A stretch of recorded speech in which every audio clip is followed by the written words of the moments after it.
Bismillahirrahmanirrahim.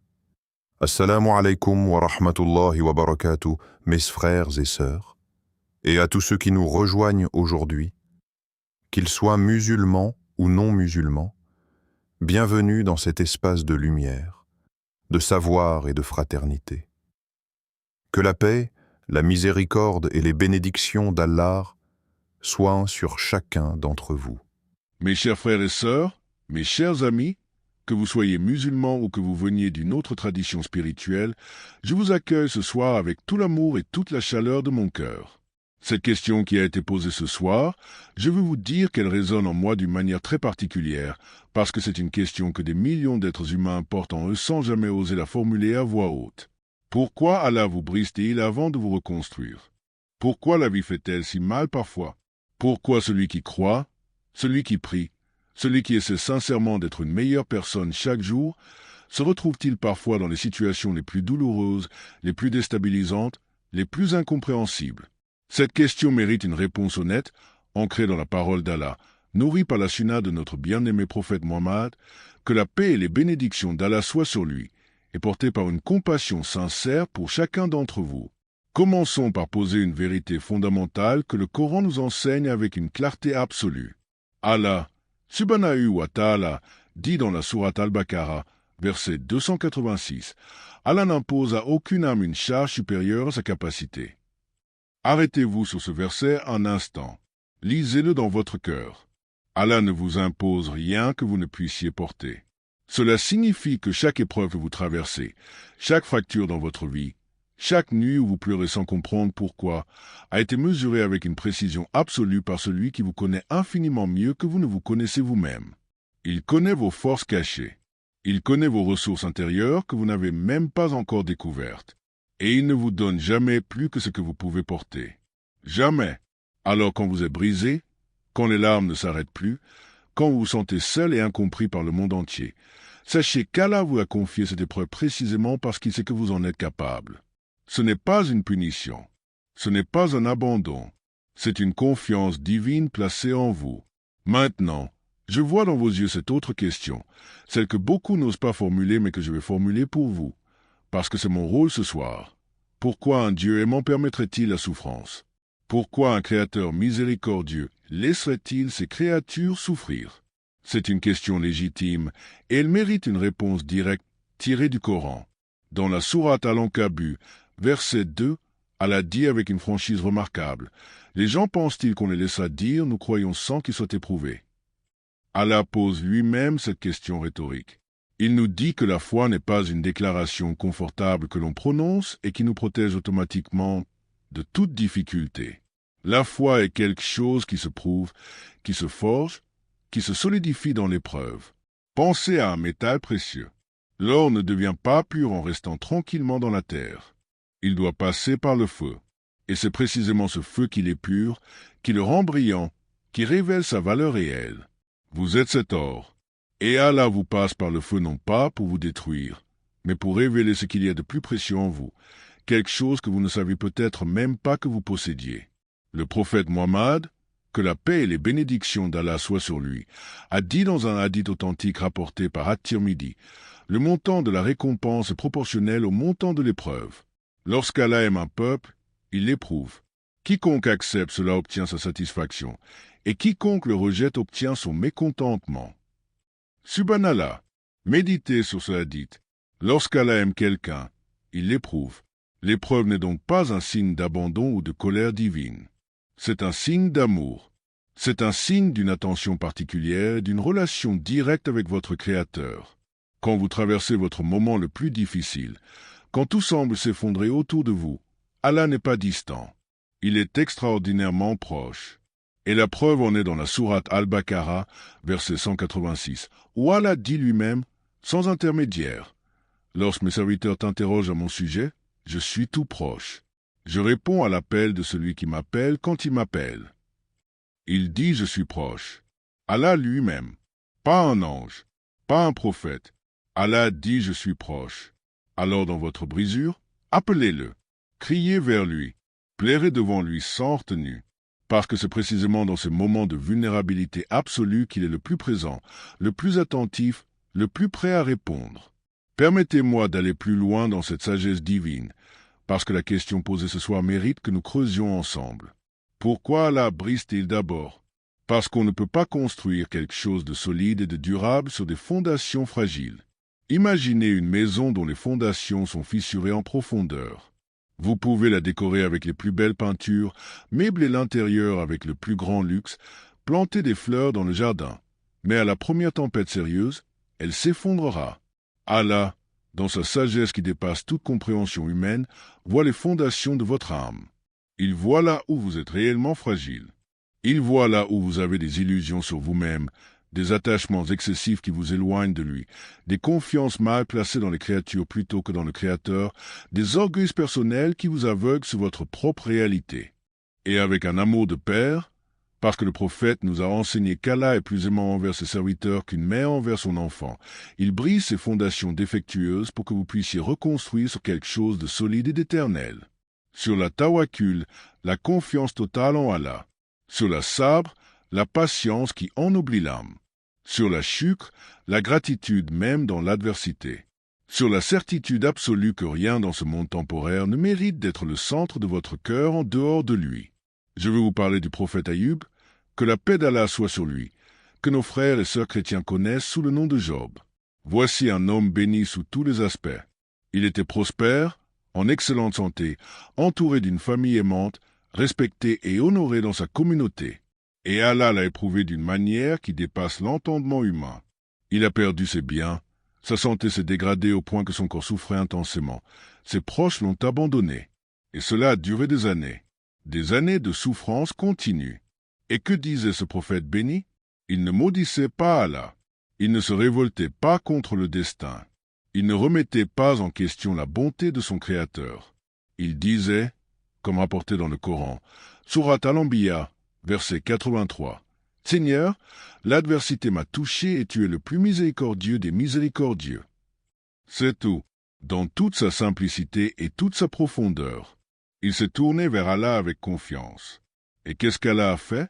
Il a tout restauré. Il a rendu à Ayyub sa santé, ses biens, sa famille et bien davantage encore. Parce que l'épreuve d'Ayyub n'était pas une punition divine. C'était une élévation spirituelle extraordinaire. C'était une promotion que seule la souffrance acceptée avec foi pouvait accomplir. Et regardez maintenant le prophète Youssouf, que la paix d'Allah soit sur lui, Joseph dans la Bible, dont l'histoire occupe une sourate entière dans le Coran, la sourate Youssouf, qu'Allah appelle la plus belle des histoires. Abandonné par ses propres frères par jalousie, jeté vivant dans un puits obscur, vendu comme esclave en Égypte, puis emprisonné injustement après avoir refusé de commettre un péché. Si vous n'aviez vu que cette partie de son histoire, si quelqu'un vous avait raconté uniquement ces chapitres-là, vous auriez pu conclure qu'Allah avait abandonné cet homme. Vous auriez pu vous demander comment un prophète peut connaître autant d'injustice. Mais le Coran nous raconte la suite, et c'est là que toute la sagesse divine se révèle. Allah dit dans la sourate Youssouf, verset 21, qu'il voulait établir Youssouf fermement sur terre et lui enseigner l'interprétation des événements.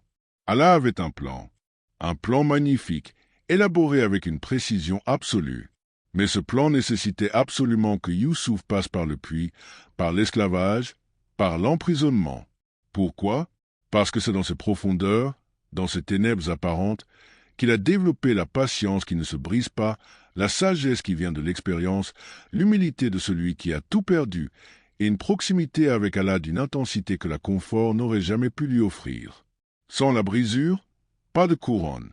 Sans la nuit du puits, pas la lumière du palais royal. Sans les chaînes de l'esclavage, pas l'autorité du vizir. C'est la loi divine et elle ne change pas. Mes frères et sœurs, voici une vérité que je veux graver dans vos cœurs ce soir. Allah ne brise pas seulement pour changer votre situation extérieure. Il brise pour transformer votre être intérieur, votre caractère, la profondeur de votre âme. Pensez aux personnes les plus lumineuses que vous avez rencontrées dans votre vie, celles qui dégagent une paix intérieure palpable, une générosité naturelle, une sagesse tranquille qui touche tous ceux qui les approchent. Regardez leurs histoires. Presque invariablement, elles ont traversé quelque chose d'immense. Elles ont été brisées d'une manière ou d'une autre. Et dans leur brisure, elles ont trouvé Allah d'une façon qu'elles n'auraient jamais trouvée dans le confort. Elles ont développé une compassion pour les autres qui ne peut naître que de la souffrance personnelle. Elles ont trouvé une profondeur d'âme que la facilité n'aurait jamais pu leur donner. C'est ce qu'Allah veut pour vous. Il ne veut pas simplement vous rendre riche ou vous redonner la santé. Il veut faire de vous quelqu'un d'extraordinaire, quelqu'un qui rayonne sa lumière sur tout ce qui l'entoure. Et l'extraordinaire, mes chers frères et sœurs, se forge toujours dans l'épreuve. Soyons honnêtes ensemble ce soir, parce que l'honnêteté est au cœur de notre tradition. Quand tout va bien dans nos vies, quand nous avons la santé, la sécurité financière, des relations harmonieuses, que faisons-nous très souvent? Nous nous éloignons imperceptiblement de la prière. Nous oublions progressivement le dhikr, le souvenir constant d'Allah. Nous commençons à nous sentir autosuffisants, maîtres de nos vies, architectes de notre propre succès. C'est la nature humaine, et Allah lui-même l'a décrite avec précision dans le Coran. Surat Al-Alaq, versets 6 et 7. En vérité, l'homme transgresse dès qu'il se croit suffisant. C'est notre faiblesse naturelle et universelle. Mais quand la souffrance arrive, quand on perd quelqu'un qu'on aime profondément, quand la maladie s'installe, quand les portes se ferment les unes après les autres malgré tous nos efforts, que faisons-nous? On tombe à genoux. On lève les mains vers le ciel avec une sincérité absolue. On pleure et on dit à Allah, « Aide-moi, je n'ai que toi. » Et c'est précisément cet endroit de la supplication sincère, cet endroit où vous réalisez dans votre être le plus profond que vous avez besoin d'Allah. C'est là que la véritable reconstruction commence. Allah nous ramène à lui par l'épreuve quand la facilité nous en avait éloignés. Je veux maintenant aborder un aspect que nous oublions souvent et qui est pourtant d'une importance capitale. Le prophète Muhammad, que la paix et les bénédictions d'Allah soient sur lui, a dit dans un hadith rapporté par l'imam Muslim, comme c'est étonnant le cas du croyant, il n'y a que du bien pour lui dans tout ce qui lui arrive, et cela n'appartient qu'au croyant seul. Si une faveur lui échoua, il est reconnaissant et c'est un bien pour lui. Si un malheur le touche, il endure patiemment et c'est également un bien pour lui. Subhanallah, relisez ce hadith encore une fois. Chaque chose est un bien pour le croyant. Pas seulement les bonnes nouvelles, pas seulement les réussites et les joies. Tout, absolument tout. La joie est un bien. Et la douleur est aussi un bien. Parce que la douleur vous rapproche d'Allah d'une manière que le bonheur confortable ne pourra jamais accomplir. Ce n'est pas une philosophie de résignation passive. C'est une vision de la vie ancrée dans la certitude absolue que Allah est Al-Hakim, le sage par excellence, et Al-Kabir, celui qui est parfaitement informé de tout. Et voici un verset que je veux que vous emportiez avec vous ce soir, que vous le méditiez dans votre prière, que vous y reveniez dans vos moments difficiles. Allah dit dans la sourate Al-Inshirah, versets 5 et 6, dans 2 versets consécutifs, « Avec la difficulté vient la facilité. » Oui, avec la difficulté vient la facilité. Allah répète cette promesse 2 fois dans un espace de 2 versets. Et les grands savants du Coran nous expliquent quelque chose de remarquable sur la langue arabe de ce verset. En arabe, quand un nom est précédé d'un article défini et répété, il désigne la même chose. Mais quand un nom sans article défini et répété, il désigne plusieurs instances différentes. Dans ce verset, le mot difficulté avec l'article défini est le même, une seule difficulté. Mais le mot facilité sans article défini désigne 2 facilités différentes. Autrement dit, pour une seule difficulté que vous traversez, Allah vous promet 2 facilités distinctes. 2 portes qui s'ouvrent pour une porte qui se ferme. 2 lumières pour une seule obscurité. Qui perd vraiment dans cette équation quand on a une telle garantie divine? Permettez-moi aussi d'aborder quelque chose avec toute la douceur et toute l'honnêteté nécessaires. Parfois, les épreuves sont effectivement une conséquence de nos propres choix et de nos propres erreurs. Allah dit dans la sourate Ashura, verset 30, « Tout malheur qui vous atteint est dû à ce que vos mains ont acquis, mais il pardonne beaucoup. » Regardez la miséricorde d'Allah même dans ce verset de mise en garde. Même en nous informant que nos erreurs ont des conséquences réelles, il termine immédiatement par « il pardonne beaucoup ». Il ne cherche pas à vous accabler de culpabilité. Il cherche à vous faire comprendre pour que vous changiez, pour que vous grandissiez, pour que vous vous tourniez vers lui avec un cœur nouveau. Et ce retour vers Allah, ce tauba, cette repentance sincère et humble, est l'un des actes les plus aimés d'Allah. Il dit dans la sourate Az-Zumar, verset 53, dans un verset d'une générosité divine absolument bouleversante, Ô mes serviteurs qui avez commis des excès à votre propre détriment, ne désespérez pas de la miséricorde d'Allah. Certes, Allah pardonne tous les péchés. Il est vraiment le pardonneur, le très miséricordieux. Tous les péchés. Allah dit tous. Pas certains. Pas presque tous. Tous. La seule condition est le repentir sincère venu du fond du cœur.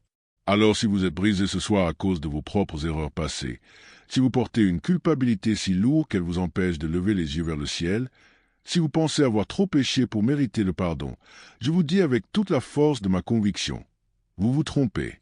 La miséricorde d'Allah est plus vaste que tous vos péchés réunis, plus grande que tout ce que vous pouvez imaginer. Je veux maintenant m'adresser à nos frères et sœurs qui viennent d'autres horizons spirituels, et je le fais avec un respect profond et sincère, parce que la souffrance est une expérience humaine universelle qui ne connaît aucune frontière religieuse ou culturelle. Dans notre tradition islamique, nous croyons qu'Abraham, que nous appelons Ibrahim, Moïse, que nous appelons Moussa et Jésus, que nous appelons Issa, sont tous des prophètes honorés et aimés d'Allah, et chacun d'eux, dans sa propre tradition, a connu des épreuves immenses. Ibrahim a été jeté dans le feu. Moussa a fui pour sa vie et a erré pendant des années. Issa a été rejeté et persécuté. Et dans chaque tradition, la réponse à la souffrance porte le même message dans son essence profonde. Faites confiance à Dieu, tournez-vous vers lui. Il a un plan infiniment plus grand que ce que vos yeux humains peuvent percevoir. Ce soir, qu'importe votre chemin spirituel, cette vérité vous appartient également. Et pour terminer cette première partie de notre échange de ce soir, je veux vous laisser avec ce verset extraordinaire de la sourate Al-Hadid, versets 22 et 23, qui résume tout ce que nous avons partagé ensemble. Nulle calamité n'atteint la terre ni vos propres personnes qui ne soient déjà inscrites dans un livre avant que nous la créions. Cela est bien facile pour Allah, afin que vous ne vous affligiez pas de ce que vous avez perdu et que vous ne vous enorgueillissiez pas de ce qu'il vous a donné. Tout est déjà écrit, non pas pour vous rendre passif ou fataliste, mais pour vous libérer de l'anxiété paralysante. Votre épreuve n'est pas le fruit du hasard. Elle ne vous a pas échappé par accident de la gestion divine. Elle fait partie d'un plan élaboré avec soin, avec sagesse, avec amour, par le meilleur des planificateurs. Votre histoire, même avec ses pages les plus sombres, est écrite par la plus belle des plumes, celle d'Allah subhanahu wa ta'ala. Et la fin de cette histoire, si vous choisissez de rester avec Allah, si vous choisissez la patience et la confiance même dans la tempête, est une fin de lumière, de paix, de joie éternelle dans le Jannah que nul œil n'a vu, nulle oreille n'a entendu et nul cœur humain n'a encore imaginé. Mes chers frères et sœurs, mes chers amis de toutes les traditions, la prochaine fois que vous vous sentirez brisés et incompris, la prochaine fois que vous pleurez la nuit sans comprendre le sens de votre souffrance, rappelez-vous ces vérités avec certitude. Allah vous aime. Allah vous fait confiance au-delà de ce que vous vous faites confiance à vous-même. Allah vous brise précisément où vous avez besoin d'être brisé, pour vous reconstruire plus fort, plus pur, plus sage et infiniment plus proche de lui. Votre épreuve n'est pas votre fin.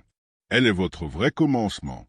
Le commencement d'une version de vous-même que vous ne pouvez pas encore imaginer dans sa plénitude, mais qu'Allah voit déjà dans toute sa splendeur et toute sa beauté.